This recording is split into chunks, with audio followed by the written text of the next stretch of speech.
All right, guys. Thanks, Patrick, for being here. For those that don't know, this is Patrick Bartley. He's an incredible saxophonist. You might have seen him on The Late Show with Stephen Colbert, sitting in with Jean-Baptiste band. And you may have seen or heard about his J-Music band, his J-Music Ensemble, and they were recently featured on Inside Edition. So, Patrick, thanks for being here to talk. Thank you. Thank both of y'all. It's good to be here. Yeah, so I thought we'd start off really talking about your group, the J-Music Band, because it's such a unique group coming from the world of jazz and that influence that you have. So maybe you could just talk a little bit about what is J-Music Band and what does that mean to you? How did that start? Sure. So the J-Music Ensemble, we are an 8-piece band that plays jazz versions of Japanese music. So usually what that means is we're playing J-pop, anime, or video game stuff. So as long as it's Japanese, we put it in. And generally we say bringing new perspectives to modern Japanese music, just because we're looking at Japanese music from the time that it became most identifiable as Japanese sounding music. And so what I mean by that is, so from like the mid to late 80s onward is generally what we're looking at the most, because this is a time, there was a time period in between, let's say like right after the war, up until the 80s, where there was a lot of Japanese music that was taking primarily from American influence and trying to almost recreate their own type of music with that sound through their identity. As opposed to, by the time they got to the late 80s, a new generation came up and they started to explicitly make music that sounded Japanese, and I feel like they finally found their voice. So I'm really been interested in that because of how much it's affected me, and specifically because the one medium that the music seems to have been expressed through the most, especially to our generation, is through video games. And so a lot of the video game music tends to have this feeling to it, and I've always been like investigating why it feels that way. Same thing with anime music, same thing with J-pop. Like, why does this music, every time I hear it, it feels a certain way to me? And then I started to find, investigating it, and I got down to the roots of the connections between like American music and Japanese music and the cultures together, and how they've influenced each other back and forth, not just one to the other. But obviously you see anime and video game references in like hip hop and rock music and pop music. You see that everywhere in movies. Like The Matrix was inspired by Ghost in the Shell, the anime movie from 1995. Yeah. There's been a lot of cross pollination going on, and so I pretty much dedicated my life to exploring that. And that's the reason why I created the band. And so I created it at the Manhattan School of Music in 2013 as just like a combo in school. It was just like J-Music combo, because you can make whatever combo you want. Like when I was at Manhattan School of Music, it could be like Indian combo they had, Brazilian combo, even MIDI combo we had, which I was a part of, whatever, just different types of ensembles. So I said, hey, why don't we just make one that's unofficial, but hopefully it can be official. It never really became official, but it was just something I wanted to explore with people who were like-minded. Like there were guys who wanted to play video game music when I told them about it. So I was like, okay. And then I kind of seeped in like, hey, it's not just video games, it's Japanese video game stuff. So if y'all want to do that, cool, let's be a part of it. And then eventually it kind of grew and grew. We changed the name to J-Music Ensemble. And when I started getting gigs outside of the school, I didn't really have a name to give it. So J-Music Ensemble kind of just stuck because we just wanted to use something to market it. And eventually it just became that. And since then, we released one album and a single that we just put out last month. Actually, it's June 1st now. So, yeah, so right. Put it out. We actually put it out in April. So still about a month, like month and a half, really, basically. And we have an album coming out again this summer that's dedicated to the music of Persona 5, which is a Japanese role-playing game for PS3 and PS4. So yeah, it's been like a really interesting ride. There's so many different types of musics that we've been playing and exploring since our time at MSM. We play various different places around the city, and sometimes outside of the city, like we've gone to different parts of the country too. So it's really, it's been an interesting ride, and that's the general introductory summary of what the band is. And it's not only just 8 pieces. Sometimes there's like the acoustic project. We have the pocket band, where like we actually started a jam session. Yeah, that's what I wanted to talk about. Yeah.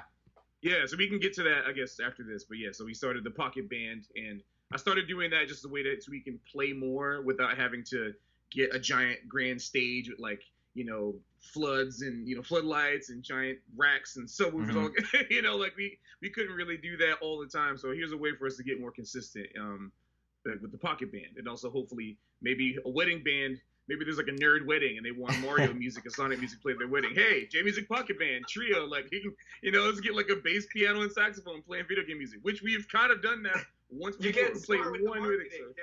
Yeah. Listen, man, you got to do it, and you know, even before the corona, man, you got to do it in these times, man. Oh my But God. pretty much, yeah, there's so many different avenues that we've gone through with the band, and that's pretty much where we've ended up. Sometimes we have vocalists with us, but usually instrumental. So the Pocket Band, that has some of the same members as J-Music Ensemble, or is it a different group? How do you think of the differences on that? Sometimes they overlap, but generally it's different. Okay. And the reason why it's different is because, you know, obviously just like in big band or in any kind of, I don't know, like any kind of instrumentation, like it's like a sports team or whatever, right? You have different people that play different positions. Yeah. And so like I think that different members, sorry, I'm just on my mic. I think different members of the JMusic Alliance, which is what I call it. Okay. Like I think the JMusic Alliance is a concept that I like came up with in my head that eventually is now half real, but moving into a different direction than I thought. Is like the concept of like unifying like this kind of global unit of people that are into J music, like any type of J-pop, anime music, video music, like linked together that we all think the same way and feel the same way, and kind of can congregate in one place that wherever we are in the world, we know where you are. And so I want the JMusic Alliance to also represent like the crew of people that are in the band, almost like the Snarky Puppy, how like, you know, in Snarky Puppy there's like different people that play in different, you know, different times.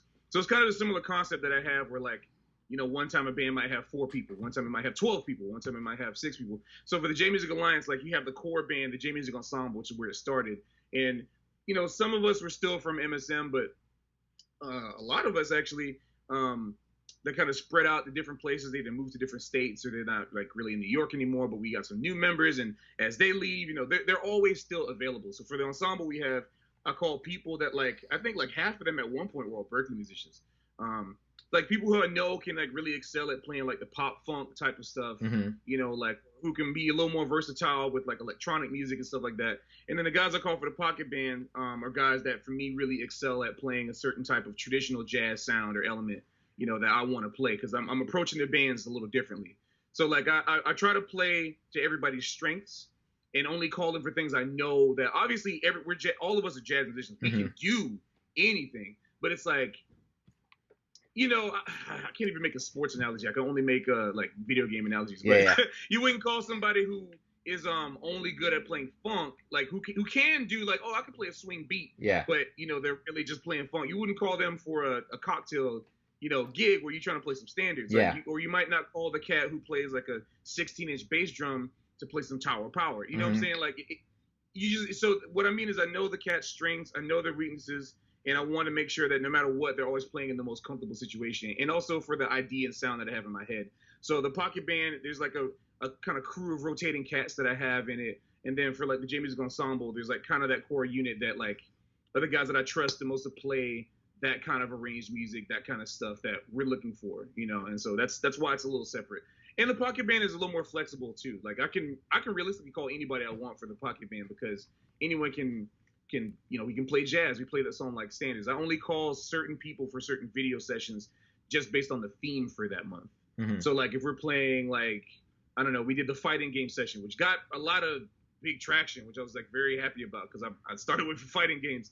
So it's like, you know, for the fighting game session, I called the guys I knew would destroy that music in the way that I wanted to be played. And then conversely, when I had like the Mario session where I'm playing mostly kind of like swing and traditional stuff, I'll call my homeboys who could do that. You know what I'm saying? That like hit with the best sound. Even though they could realistically do all of it, I want to make sure that the guys that are doing this are like they're comfortable too with the music that they're playing. Yeah, and I think that comes across for sure and is one of the key elements as far as like your role for arranging all these different bands and ensembles is having that in mind. And you hear that from like the great arrangers is they always have like the musician in their band, they're not just writing for saxophones, they're writing for the specific saxophonist in their band. They're like, I know he can hit that.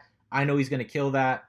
That's what you're always hearing. So that's cool to hear that you're doing that in those different ways. And especially with the Pocket Band, because you have sort of some unique instrumentation as well sometimes, right? You might have accordion, you might have vibes, you might have things that people aren't used to hearing in maybe a traditional jazz arrangement with the way you're playing it. So that's cool. Going from there, like I know we've talked about this a bit before, but for you, it always seems like there's always some sort of visual element.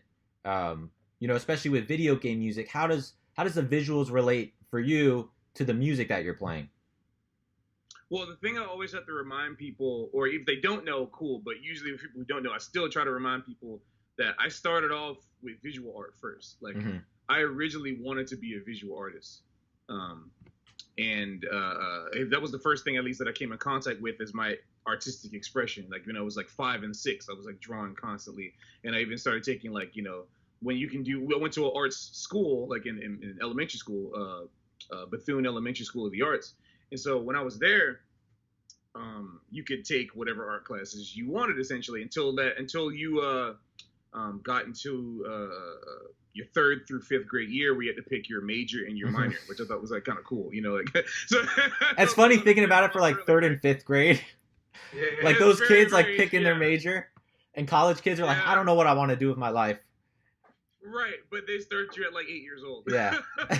So the coolest thing about it is that, like, you get to pick out of, like, I don't know, there were like 7 disciplines or something. Maybe there are more. I think it was somewhere around that number, because you did like 1 every day. You did 2 every day before you get to that, just to see what they're all like, and different versions of those disciplines. So like, I had to choose between a bunch. Like, I love art, because art is like, that was what I wanted to do, period. So I did 2-dimensional and 3-dimensional art. So I was doing drawing and painting, and I was also doing like putting on a smock and doing things in the kiln, with clay and stuff like that, which is also really cool. Never got to sculpting. I think that might have been when I was older. So then the other thing was like, okay, you can do dance, you can do theater, you can do it's like musical theater, or just non-musical theater, or like strings. And I was gonna pick strings because I was like, oh, this is cool. But then you have to play, like, you have to spend like a whole year plucking before you can freaking like get to the bow. And I was like, I don't. This is boring. I thought it would be more. So I was like, oh, let's pick band. It's neutral. I don't want the neighborhood kids seeing me dance or something, like, so, just pick band. And so it's kind of funny, like, when I was getting into band, I ended up excelling a little faster in band than I was doing in art. And that was eventually made apparent to me too, just because even though I love drawing, sometimes you can just tell, like, what the ceiling is. Sometimes if you have like cats that are doing it as they select it as their major, you can see who the real cats are. And so there was this one guy, shout out to him, Nick Dianello, really great artist. He also has his own, I think he does his own tattoos and stuff like that too, whatever. He's all around a great artistic person. I should reach out to him. It's been a long time, but I used to see his like cartoon type drawings or whatever when we were in like 5th grade, and it was at that point I was just like, yeah, no, I can't do that. yeah. But I didn't really think that consciously. It was just like a feeling that I had. But then my band director at the time was telling my mom, like, hey, like, this kid has something. You should switch your major from art into band, so you can still do art, but just you go to it 2 times a week instead of 3 times a week. Like that kind of thing. And I was like, okay, cool, whatever, that's fine. Just because it's listen to the teachers. So the reason why I'm telling this story is because the most important aspect of me and my personality and my vision is that everything has always been visual. And like, so even music, I only play music that like allows me to like see and feel certain things. And like, I suspect that I have some kind of synesthesia. Like, no one's ever really tested me for it, but every time people talk about it, like, I have the exact same sensations. Like, like I have very strong, I'm colorblind, but I have strong associations with colors and imageries and memories to music. Like, I'll hear a sound and a specific memory will pop up in my head very visually. Or like I hear a song and then like a certain scene or image or like like a color, something will pop up and I will that's how I lead my direction, my improvisation, everything leads into that direction. I always want to create some kind of a narrative with what I'm doing. And so I think that's just kind of me yearning for the days when I was an artist and to not being the artist that I would have become visually. And so I actually wrote a suite called Open World for the Museum of Modern Art 3 years ago. And it was like one of the best experiences I've ever had. It was very stressful having to do it because it was such a tight deadline, but it was essentially a commission for the summer stage. And there's a lot of other people that have been a part of it. Like, I think Marquise Hill was also a part, like one of the composers for that year that I was doing it too. And he did his own piece for them. But you only needed to do like 3 minutes, but because you had to also write what the thing was about pretty much before it was done, I was like, I can't just bring in one of my 3-minute tunes and then write about it. It was just stressful. So I wrote, of course, about the thing that matters the most to me, video games. So I wrote an entire story that was based around this person traveling through these different worlds and how the narrative is being propelled by the music alone, and how there's no drawings, no images, whatever. But I want to be able to like convey the feeling of like a forest, a mountain, a magical realm, all kind of stuff, and evoke that imagery in people. Hopefully, just by listening to it, you can be transported to those places. So I tried to make that, and there's actually a recording of it on YouTube. It's a little sloppy of a recording, but it was the first time we ever played it, and we only had like one rehearsal, but it's still pretty good. And I have some reference recordings that I've sent to people. But that's probably one of my favorite works, and it's, to me, to this day, still probably the best example of what my mind is like when I'm expressing music through, like, expressing visuals through music, because to me they're 100% connected. Like that's what happened to me when I listened to Bird for the first time. It's happened when I listened to Louis Armstrong. I couldn't explain just like the interesting, like, nostalgic images I had as a 12-year-old. Like when I was like 11 and 12 and hearing Louis Armstrong and Charlie Parker the first time, I felt nostalgic. Like, it's weird. I don't know how to explain that, but I was experiencing nostalgia as a 12-year-old. I just really just can't. And I never thought about that, explaining it, until just now. That's the best way I can explain what that feels like, is that I was able to feel nostalgia like I had lived that before, just because like the imagery of the music was so powerful to me. I could see and envision like this interesting landscape or painting or something. I don't know. Maybe there might be other people who are watching this that might have a similar feeling but don't know how to express that. But to me, that's what it was. It was an eerie feeling of nostalgia that drew me to the music, that made me want to keep playing it more. And it was never because I thought these lines are so killing. It was never because I thought, ooh, look at these changes. Or like, oh, I want to play that because it's fast. I never cared about that. I loved the up-pitched recordings from like Charlie Parker playing like Crazyology because of the vinyl conversion to CD or whatever. Like, it was like up a half step. I thought that was the key of the song until like college. Like, no, I guess it was more like the end of high school. I thought Crazyology was just in B. It's like, no, we weren't in high school. Nobody was playing Crazyology, so I couldn't really talk about anybody. But I thought that was it. It was such a feeling, and then that switch. For some reason, that felt really nostalgic to me listening to it. It was like a really powerful sound. So I never really approached jazz as like this thing that was killing. I never really cared about that. It was just like the killing is like a means to an end. You know, it's like it's the get to the bigger picture. So I never just stop at what's killing. And I think that's where the visuals come in, because I'm trying to express always some kind of a image or narrative component to the music that I play, no matter how crazy it gets.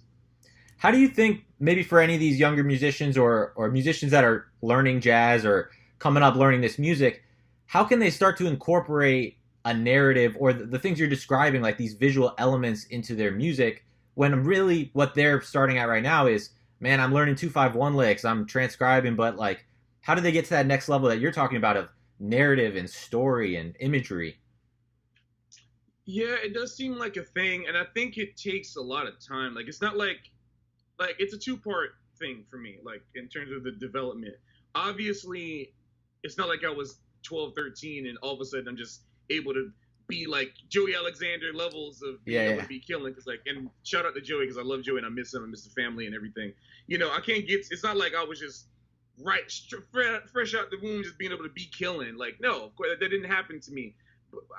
But from the beginning, I had a head start in another way, in the sense that like I had sometimes restricted, but also in other ways not restricted, access to video games in my house. And so for me, there was no I was lucky that there was no shame in me liking that stuff.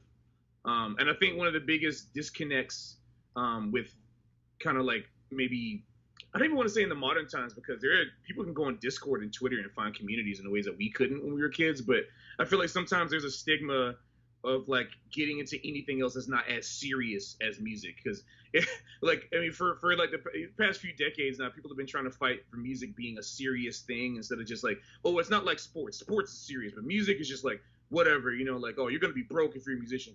And now we're trying to fight so hard to legitimize it and be serious, and everybody has a serious attitude about it. But it's like, man, like, music is serious because humanity is serious. you don't have to make it seem like this. And it's such an American concept. Like, I feel like this is something that mostly Americans have to struggle with, because in other parts of the world, you have artists that are like in like the government. You have like, you have artists that are like protected, but you know what I'm saying? Like, but in America, it seems like to be this thing where like, if you're a jazz musician, you have to seem more serious. Like, there has to be this vibe where like, you gotta be serious. And I hope people like hear this part of the interview, because it's like, I think this is something that, all of us struggle with at some level, like trying to prove legitimacy to our parents, trying to prove legitimacy to our friends, or just to even to our teachers, or even to anybody. And I think that once you step away from that, then you unlock the first key to being able to incorporate visual into your music or narrative into your music without even having to be killing. And that's having the acceptance that whatever you're into is okay to be into. You know what I'm saying? Like, you can have other interests, and you should. And if you just allow those to speak out, and instead of having them be separate from your artistic expression, because it's all art, then you'll naturally find a way to just have it seep out and come in through music, because then you'll want no other way. Because for me, it wasn't a thing where I was trying my hardest to be like, okay, what individual theoretical elements from this book can help me to express this line and such. No, that comes over time. Like, that right there is a thing that you can't just look at a book of theory. You can't look at Jerry Coker's patterns and then immediately synthesize them in a day. Like, you have to like, it takes time of practicing it a lot, like for years to not think about it anymore. So that is not what you have to worry about. And if you rush that, you will be in danger. The thing that you can do now immediately is assess what you're into and what's holding you back from expressing that to like in words. Like, what's holding you back from expressing that openly, regardless of what you know about it. And I think like, because that way you won't want to do anything else. Because for me, it was a matter of just like, I wasn't doing it because I felt like I had to learn how to do it. It was just like, if I don't do this, I'm not happy. Like, that's what it came down to for me. It was like, if I'm only playing these lines because somebody tells me they're killing, I'm not really serving myself. If I'm only playing these lines because, or playing this theory, or even playing the blues sound just because somebody else wants me to play the blues, it's like, it's not me. If you can't play the blues and you don't want to play the blues, just don't, just don't do it, because you're going to be doing yourself and everybody else around you a grave disservice. And there's a lot of people that are fronting the blues. Like, I grew up with, my grandmother, when she, from when I was in South Florida, y'all from South, Hollywood, Florida. She was one of the founding members of New Hope Baptist Church in like the 50s, or something like that. And like, I grew up in that environment. And I grew up, my mom always listened to the blues on Sundays. So like, that's a part. I didn't have to be like, let me go try to find the blues elements and make sure that I put them in my music. It's like, if you don't like it, man, like, you can try to. Obviously, you need, like, it's important, but you're doing yourself and the music a grave disservice if you're just forcing these things in there because you feel like you have to. Do what you want to do. Do what you feel like it's going to enrich everybody else, and it's going to inspire some other people, because you're going to be on your own personal journey. I mean, like, Paul Desmond, great alto saxophone player. People be like, oh, I love the way Paul Desmond played the blues. Did Paul Desmond really play the blues? I'm about to anger a lot of different people right now. I'm talking about. Just because Paul Desmond played, it's like, that sounds killing. And I think that feels really good. But do you know what the blues is? Do you know what the blues felt like? That's not the blues I grew up with. Now, you know what I'm saying? Like, it's like, it's different. I'm not, and of course, there's probably gonna be a lot of people in the comments that are gonna be like, "Oh yeah, he's sticking up for the race issues versus." No, I'm not talking about race. I'm not talking. We talk about the blues, and I know a lot of people. The internet is wilding right now. I'm talking about the fact that, do you know what that feels like and what that's supposed to feel like? And if you can resonate with that feeling, go in it. And if you don't, you shouldn't waste your time.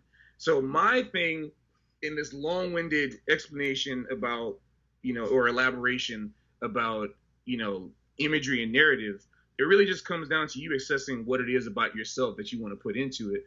And so I think we just have to be careful with talking about what people need to do and what they should do, because like, the only things that we talk about people should and need to be doing should be related to like health and musical health and mental health. And narrative in music is important to me. It might not be important to some other people. I haven't really talked about this with a lot of other people before, but every time I do, it might be interesting, but it might not be where their head is. And I think that's okay, as long as you're being honest and you understand what good music sounds like It doesn't really matter which way you go in it. But if you want to have a narrative approach to your music and you want to be more storytelling, you want to evoke more imagery, the first step is literally just like owning up to it and not being ashamed to express that, because that's, and just not taking the music too seriously. You know, like take it seriously because it's your passion and because it's your life, but don't try to push this image of seriousness on it, because it's just music. Like, you know, we're not on Wall Street, so it's not, you know, if you end up failing to express that thing or failing to get into this band or this and that, your portfolio is not going to tank. You're not going to lose points on this stock. It's okay. It's okay. So just be honest with yourself and don't let nobody like mess with you in that way. That's what I had to go through. Let nobody mess with me and my image, because that's all I really had growing up, to me, especially as the only child and being so different. Like, I had to hold on to my personal story, because whenever somebody came at me, if they ever felt like they do, because as kids and teenagers do, the thing I had to hold on was like, this is my story. This is like how I feel. I love video games. I love anime. I love all those other kind of stories that I love. And I'm going to put that through my music because it's a necessity for me, but not a necessity for Mr. Dorsey, shout out to, you know, not a necessity for Mr. Mustafa, not a necessity for my teachers. It was a necessity for me. And they happen to like it because I end up looking at the things that they wanted me to look at through my own way. And that's how, you know.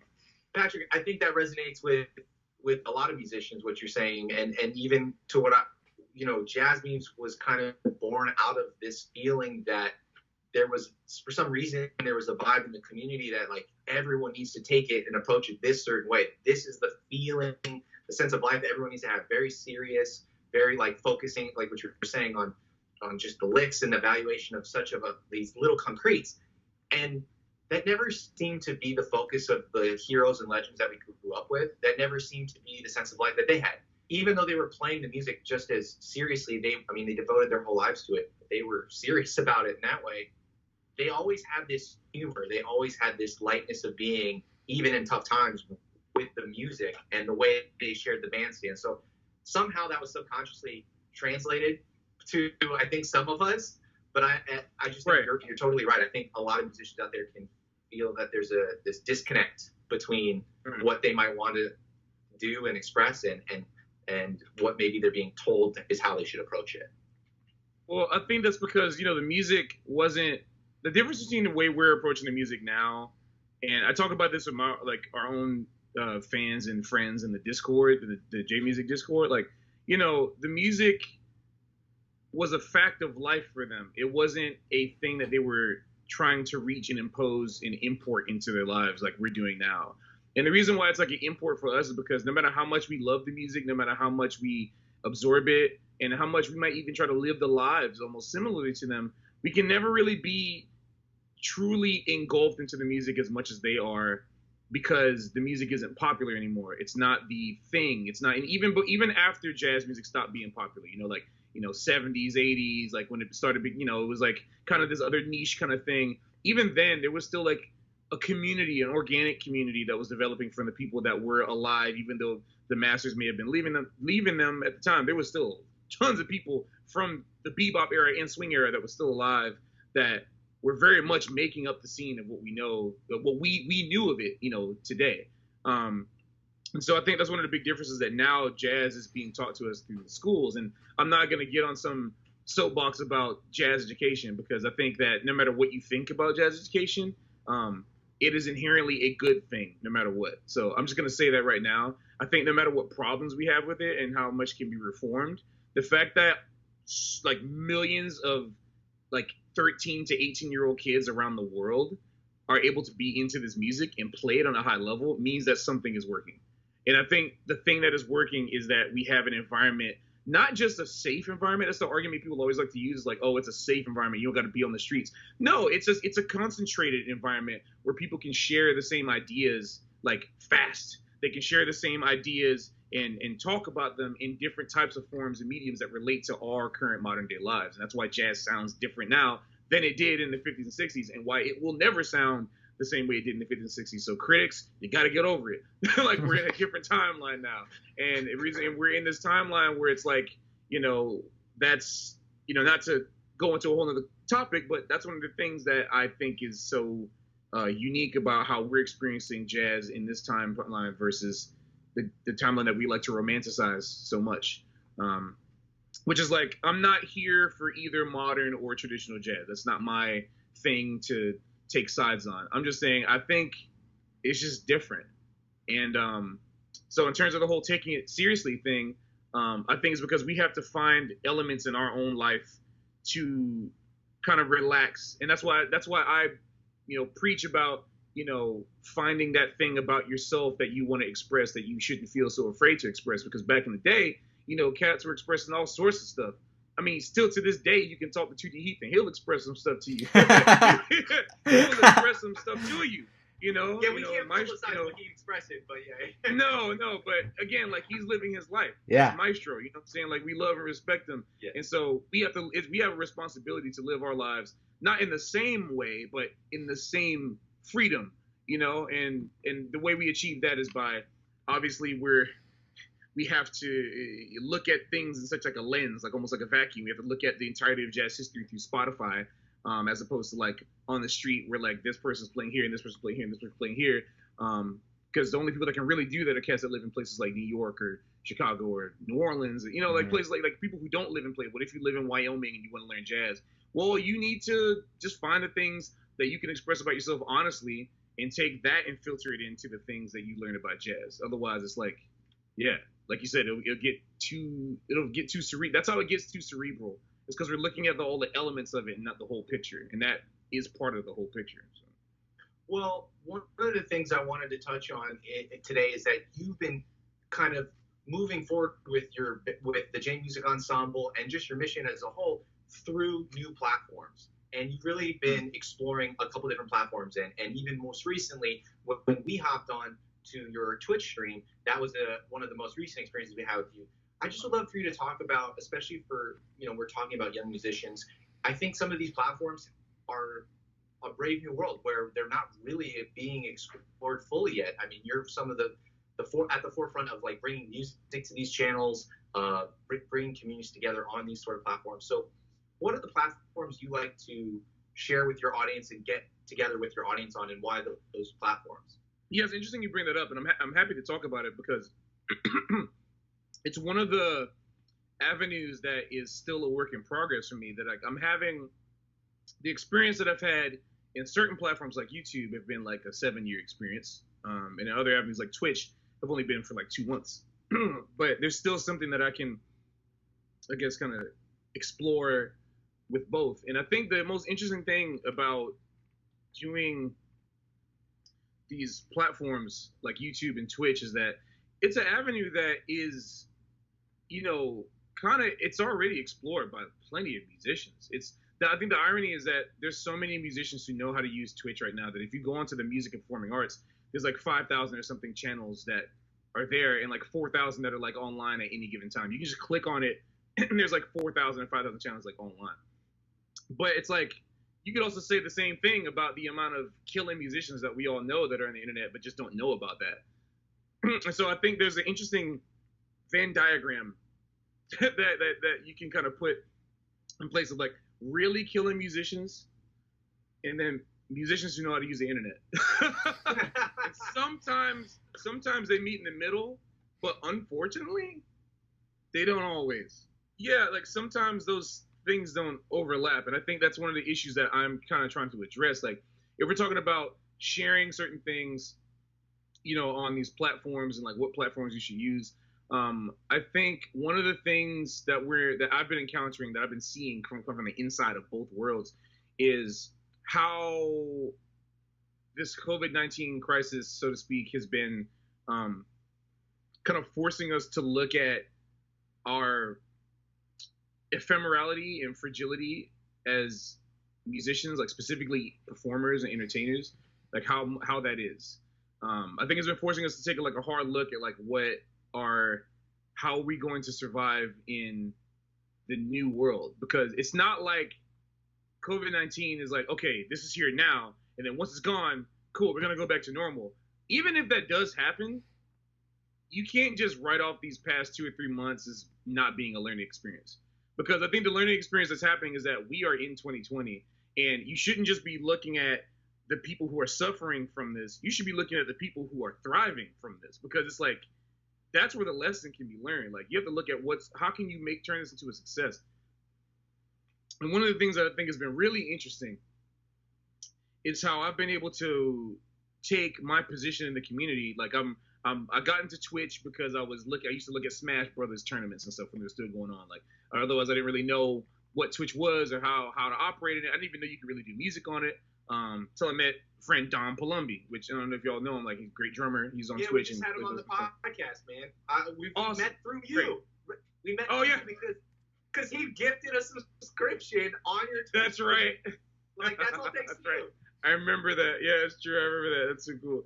But yeah, like, I can bring all this stuff on, on the internet because of my time spent on it and looking at it. But then I see so many people that are my friends on Facebook, or people that are friends of friends or whatever, Facebook, Twitch, killing musicians. People that I could put, if all of them were on the internet, they would honestly knock out most of the, like, the people that were on the music and performing arts tab on Twitch. Like, no offense, like, so, to any of the people that I might not know that might know me, but it's really interesting how like some of them can't even really use a smartphone. Like some of them have problems there, and they have pride in not having pride, but like they're just like, I don't really know how to use technology. Like I don't really know how to use the internet. And then some of them just like, yeah, I don't like spending too much time with this stuff anyway, because such like, yeah, I agree, it's true.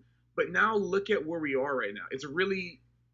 This is an opportunity to kind of spread your message and spread like what you know and what you love to a wider audience that you otherwise might not have been able to reach prior to this crisis, just because your gigging life would consume your ability to get into the stuff. But now you can't gig, so what do you do?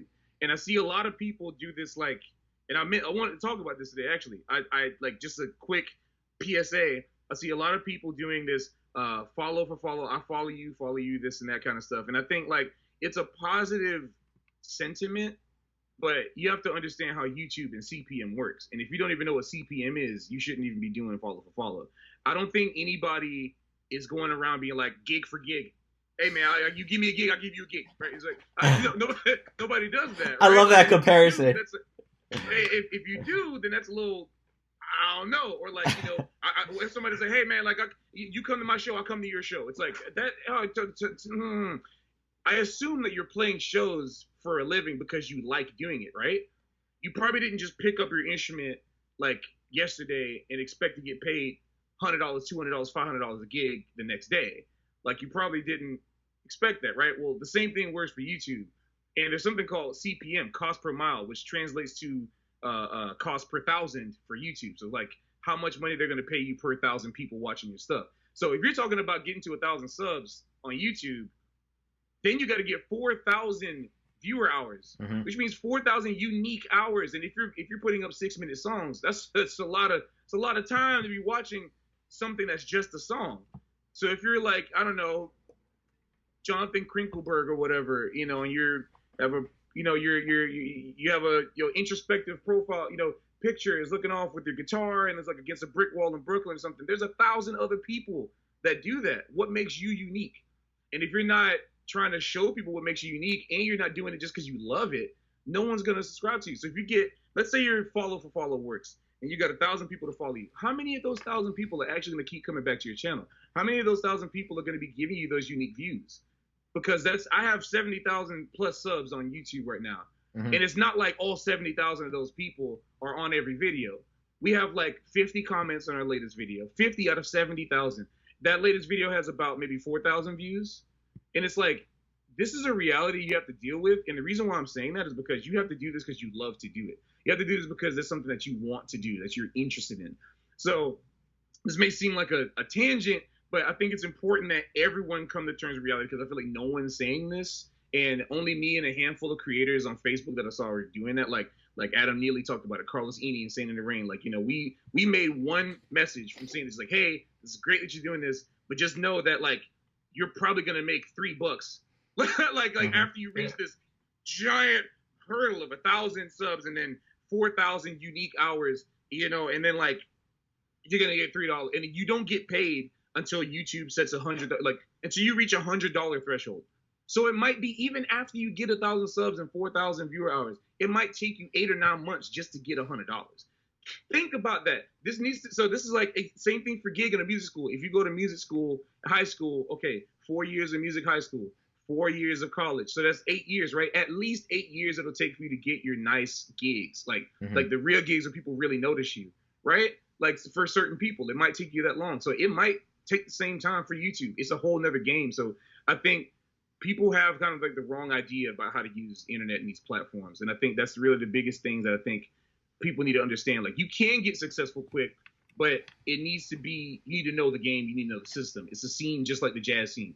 If you want to get a gig, you got to go through the sessions, you got to go meet the people, you got to such and such, you got to go find out who the YouTube creators are in your scene. You got to go watch their videos, you got to comment on their videos, you got to go, find out, like, watch tutorials, like, get your overlay, get your branding together, do all that kind of stuff. And then put up things that aren't just music. You can't put up your album on YouTube and expect to get 1,000 subs. You got to put up what's your gear setup. Maybe put up a lesson on how to do something that you do unique in your songs that people might be interested in. Do all those kinds of things, and that's the thing that's really going to help. And I think that's, to me, the biggest magic that I've found with being able to do this kind of stuff on places like Twitch and YouTube, is that I'm able to offer these things that I would normally do in my own spare free time and offer it to people, that essentially has no real cost to me. Like, in terms of, it's not taxing my life. I got all my instruments laid out. If I'm shedding, I can go on the internet and shed with people. If I'm, I talked about in another interview before about like how I can take what my what I can do. Like, I have perfect pitch and I play a lot of J-pop stuff like that. I'm playing along to that stuff. I want to share that with people so people can request songs for me to play live, and that's how I can connect with them. And then, like, I explain to them what I'm doing and we can talk and all kind of stuff. Just like engaging with people, finding unique things that you do and putting it on the internet. That's what the focus should be. It should not be getting to 1,000 subs on YouTube, because that's really a fruitless.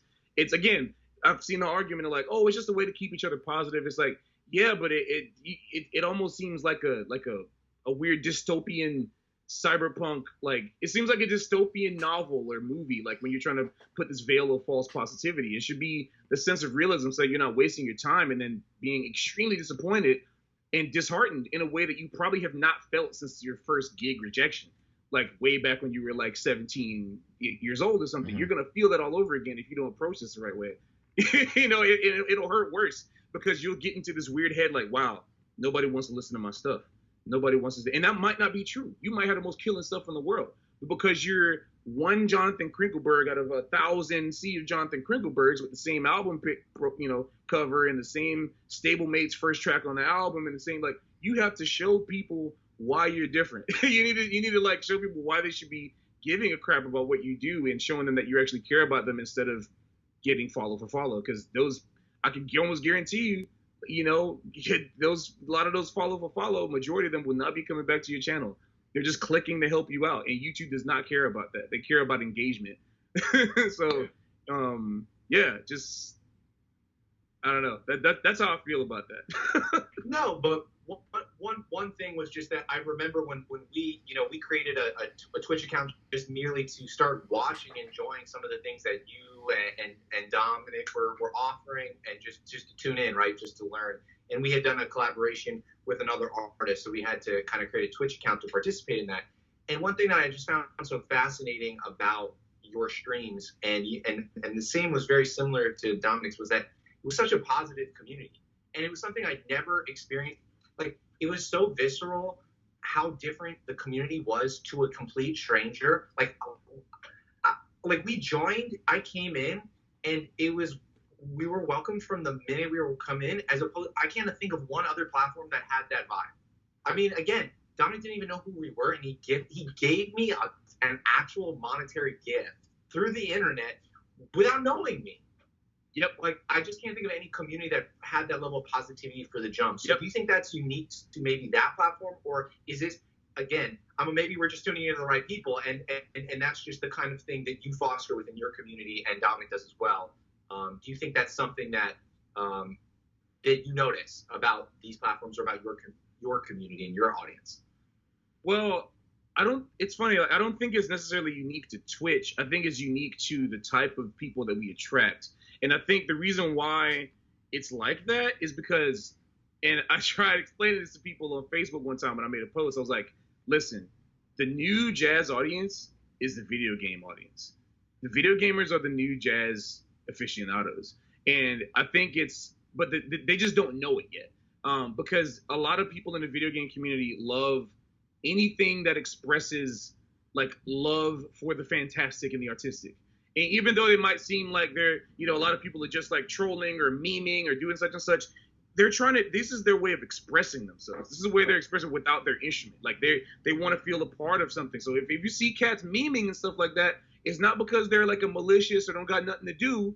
This is how they express themselves, because those same cats that are memeing will be the same people that will give you that sub, just like you said. Like, and the reason why is because there's this kind of feeling that we all get when we play video games as a kid. There's this feeling we all get when we like watch our favorite shows, superheroes, even if you don't like Japanese stuff. If you watch Justice League, if you watch Marvel comics, movie, all kinds of stuff, there's a certain thing that we feel. We want to feel connected to it. It inspires us to be more than ourselves. It inspires us to be more than what society and humanity even tells us that we can be.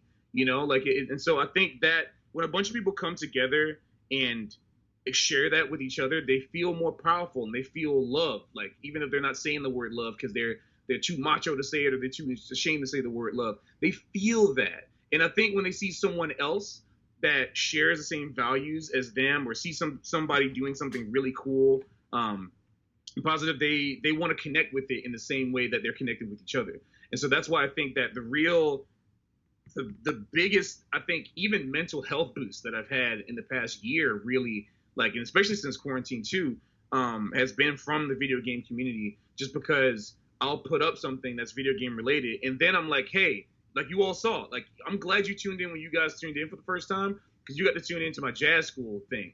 And I was like, listen, I have a video game audience, but like, I'm trying to show them why they like jazz. And I think that's like, not everybody's like responsibility at all by any means, but I feel like it's kind of my responsibility, because I don't really see anybody else doing that.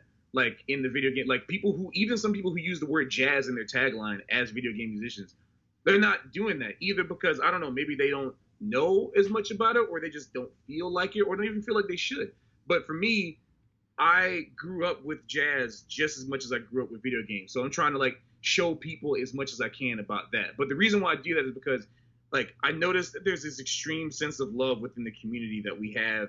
And I think while it might not be unique to the quote unquote Twitch platform or YouTube platform, it kind of crosses over, because the people that are using Twitch tend to be video gamers. There's the people who know about it. And so it's like, you'll get to this thing where the same people who want to give their money to like Nintendo or Sega or Sony to see their game come out, their favorite thing come out, they see their favorite musicians in the same way. They want to do whatever they can, because they know and have seen in the past that from their contributions to their favorite video game Kickstarters, from their contributions to their favorite developers, like making the game, they know if they do the same thing for music, they'll achieve the same results, because they want to make sure that the thing they love stays alive. And so for me, I'm giving back to them by offering all that I have in my knowledge and my experience and in my music to kind of continue this funnel. And I think they can tell.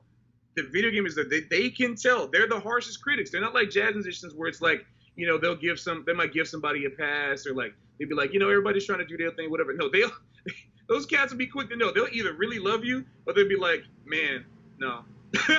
Like, you can see it in the comment section, whether it be idiotic or not. Those comments are savage. They'll like say the dumbest stuff. So they know when somebody is putting something with love. So if you're putting something in with love, it's like they want to be a part of that love and that feeling. And that's the reason why, like, it's not really that it's unique to the Twitch community. It's more unique to like the video game community. And I want more crossover to happen, because I keep telling all my friends, like, these are the cats that are going to help you. These are the cats that are going to come to your shows.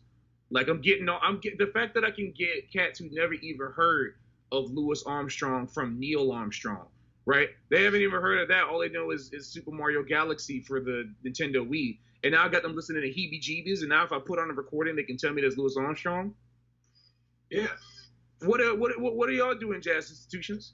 I don't mean to be in the kind of way, but I'm coming for y'all. Mm-hmm. I'm coming for y'all, jazz institutions. Hey, in an hour on Twitch, I'm showing people the history of jazz, and that's like 100 people already per stream that can now run into Jazz Lincoln Center and identify the things that Wynton Marsalis is talking about. So Hey, I mean, I remember that stream, and I just have to say, I mean, one of the other things your ability to articulate things clearly, the concepts, the delineation between the different types. Like when you were giving that talk saying, this is how the swing type field changed or differed from between a Count Basie, Louis Armstrong, Elvin Jones. Like that whole, I mean, dude, I was like, can I save this? Because that was an amazing education. And to what you're saying, like, I just don't want to neglect the fact that, like, it also is your ability to articulate these concepts clearly, that even for someone like myself who's gone through jazz education and jazz history, I still learned things from that stream about how to think about the framing of each of those individual periods or artists. And I mean, Chase knows this because I told him, I was like, man, I got more out of that stream than some of the classes I attended in college because it was just so well articulated. And I know what you're talking about. Like, you're doing that real work of, like, taking to maybe someone who's never heard jazz. I mean, I saw it in the comments. They were like, yo, I love this. And I think they loved it because they saw how passionate you were about it, and it transferred. Like, they didn't love it just inherently necessarily from the first listen, because maybe they gotten exposed to jazz before, but they're like, but it's because you combine it with your passion that turned them onto it. You know what I'm saying? Thank you. Yeah, I learned. That's one of the things I was like, oh man, we have to have more things like this out there doing the real work, you know? Thank you, man. I mean, I did learn from the best, you know, like all of my band directors that y'all know, like Melvin Mustafa and Christopher Dorsey, and also Wynton Marsalis and everybody at Jazz Lincoln Center, like forcing us to be in these situations where we have to teach and where we have to give back to the community. Like, those honestly have been the best learning experiences for me. You can take those, you know, either way. You can either be like, I'm doing this for this job and I'm never going to think about it again. Or you can have good taste and have taste for excellence and be able to recognize excellence when you see it and be like, being able to teach. Like, also shout out to Justin Poindexter and Bria Skonberg. They're incredible educators. And so, like, you know, like shout outs to them, because like you should, if you can recognize excellence in fields outside of just somebody playing their horn, then you can also see there's a type of excellence for being able to speak and teach. And so I'm transcribing that too. Mm-hmm. And like, I think that's really, really cool, and try to use my own way and my own personality. And also being able to learn from different types of Twitch streamers. Like, I'm transcribing Twitch streamers, transcribing like YouTube, like, you know, personalities, and like not transcribing as in literally writing things down, but you know what I mean? Like, yeah, you know, be like identifying like what works and what the most killing cats are in the YouTube scene, and how they speak and how they're able, because that stuff is rough, man. If anybody has ever sat down in front of a camera like this or whatever and like tried to just get a 10-minute video out, you know that thing could take 4 hours. It's like, you know, like it at least, you know, like it can really be hard. And so like being able to just do that excellently is a skill that like I've been trying to work up. So I appreciate you saying that, because I'm really passionate about being able to do that. So thank you. Patrick, where can people like? Do you have a schedule for this? It's called Swing School, right? Or at least that was one it's of the called Sunday Jazz School, but Sunday I Jazz. kind of put it on hiatus indefinitely, actually, just because it's been, which is why you haven't been seeing a lot of it, just because like I'm working on a Kickstarter and some other projects for the new album coming out, so it's been having to do that every week. I started to like as I was fishing for ideas and putting stuff up, because I make scripts and get all my links and everything together, it was, in addition to that, it was just like it was stressing me out. So I think I'm gonna put it back up probably, I mean, it's this month, right? So, you know, like start up this weekend or next weekend is when it'll start back up. But either way, you can it's every Sunday when it'll happen. So usually on Sundays you can tune in anytime. Either we do requests or, you know, twitch.tv/JMusicBand, and you'll find us. There we go. And then also your YouTube, J-Music Ensemble. Yeah, it's just J-Music Ensemble. You can just go to youtube.com/JMusic Ensemble official, or just J-Music Ensemble on YouTube. Cool. Well, Patrick, this has been super fun, man. Thanks for chatting with us. I think we got into a lot of really cool topics that people will dig. Of course, thank you, man. I appreciate being here. Thanks for what you're doing, Patrick. We appreciate it, and everything you've done for JazzMemes, just coming on here and educating the audience on what you do. And we're just gonna, urge everyone to check you out, because you're doing some awesome things that we look up to, man. So keep doing what you're doing. We appreciate it. Thank you. Appreciate y'all.